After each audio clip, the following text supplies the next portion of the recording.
audience members weren't separated, where they weren't alienated, where, you know, everybody was together. It became a family of everybody. So, you know, people walk up to me and it's, oh, I met you in year one. It's like, hey, how are you? Da da da da da.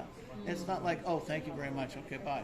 It's not that coldness. So musicians who come here who are professional, who are stars, who are not used to this, love it. It's like, wow, I met so many people here. It was so great. And they don't get that anywhere else. All they get everywhere else is people being, you know, sort of grabbing at them. Here, people don't grab. People just like are genuine. And that's special.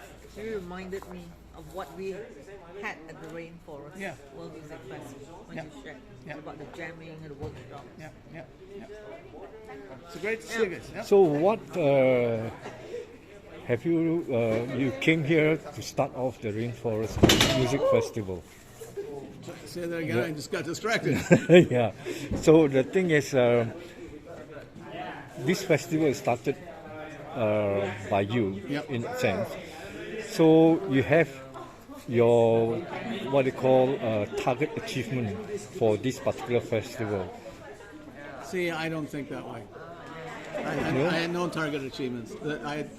No, like you want to promote the next generation type of musicians, you know, to continue the era of something that is different from other parts of the world. So, have you sort of reached that? Never. You know, this is an organic process, and it's a lifelong process. You know, where when I was a junior musician, it was older musicians that helped me.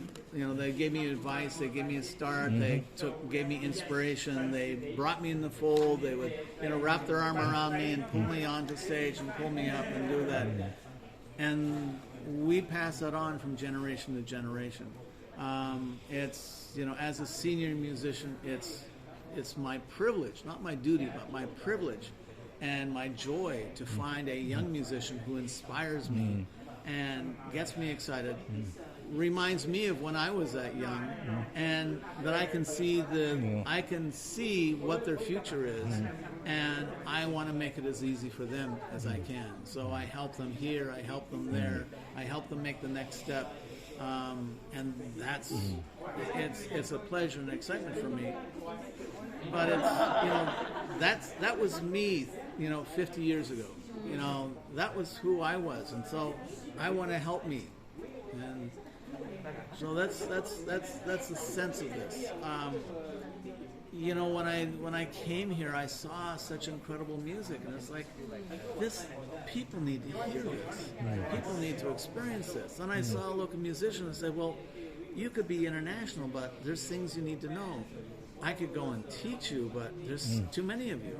And how do I do that? Well, people learn by example. So let's bring some real teachers, people who are doing it all the time, and will play with you and would be excited to play with you, and you can play together and you can learn from them, and everybody learns from each other.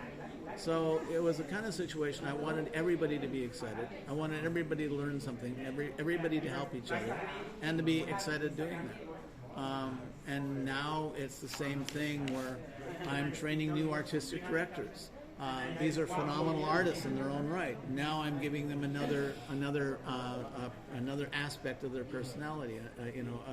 I want another angle to what they can do. So, you know, as an artist, you're always living by the facets of your personality. That I am, you know, I can get on stage, I can compose, I can improvise, I understand certain media, so I can do that. I end up speaking a lot, so I learn more public speaking. I start criticizing the artwork that's used for my posters, so I get more into graphic design. Then I find out I happen to be really good at film work, so I do film work. So we keep developing more and more assets of our personality. So by the end of our life, we're a diamond, you know, flashing in the light with all these assets. So when we see a young artist who's still a lump of coal, immediately we want to start creating that diamond in them. And so start polishing the diamond to make it shine. And that's what we do. And you know, every time we meet with another artist, it's a new facet for us. So that's why we enjoy meeting each other. We always inspire each other, and we always lead each other into the future. So, what would be your advice to the new generation musicians?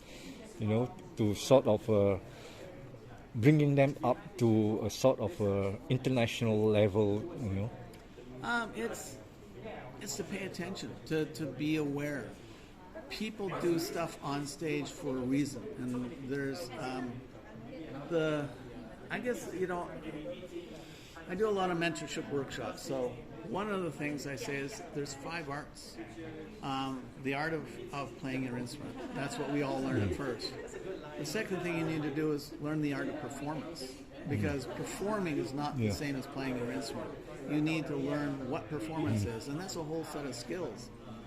Then you need to learn the art of recording, because recording is radically different than sitting at home playing your instrument. That's another whole art with another whole set of skills. And then you need to know the art of business. And business is really, really hard. It's, you know, and it's totally opposite to being an artist.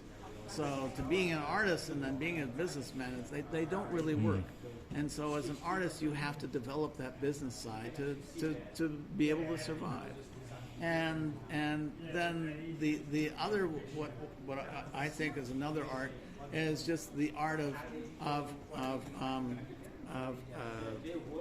the art of being whole and healthy, to being complete, the art of you know, being able to be in this business but remain a simple, humble human being. So here I am today as an artistic director. Tomorrow I go home and I fix a car. You know, I mean, I got to do laundry. You know, it's like, oh darn, I got to going back to the normal life of normal life. But see, as an artist, it's you know, like yesterday I'm hanging out with the Minister of Tourism. A couple of years ago I was with the Empress of Japan. Before that I was with Aerosmith, you know, rock superstars. You know, and then I'm hanging out with the Dalai Lama. So I'm hanging out with all these incredible people. But I still have to go to the store and do shopping. I still have to push my shopping cart around. So it's this bizarre life where you're having to do all these things, and you have to keep that in perspective. You have to just realize that everybody has special skills. So are you saying that if once you're up there, you still have to be here to be human? You know, you gotta be, and you know, you find out you know, I know a lot of musicians who've gone already. Yeah. And it's because they can't handle the pressure of being in the public eye all the time. Because when you're in the public eye, it's a pressure. It's a pressure on you. And you get too famous and it starts to hurt. Because people want something from you. But you don't know how to feed yourself. And feeding yourself is a psychologically important thing. You have to learn how to take pleasure from just breathing in. That I have to, you know, look for when I go to a city like Beijing, which is a hard city to live in. I notice that there's roses on the street. You know, they're kind of, you know, they're suffering from the gas, but they're beautiful. So I'm walking on Beijing is, you know, noisy and the air is dirty and you know, language I don't speak and it's hard to figure out. And there's a rose, so that will feed me I can use that as spiritual food for a whole week. And it's those kind of things that you need to learn as an artist, to find the beauty in the world, you know, take it in, allow it to feed your soul and keep you going for a lot longer. And that's where you survive. And that's a whole other skill. Yeah, that's good. We have 10 minutes talking to you.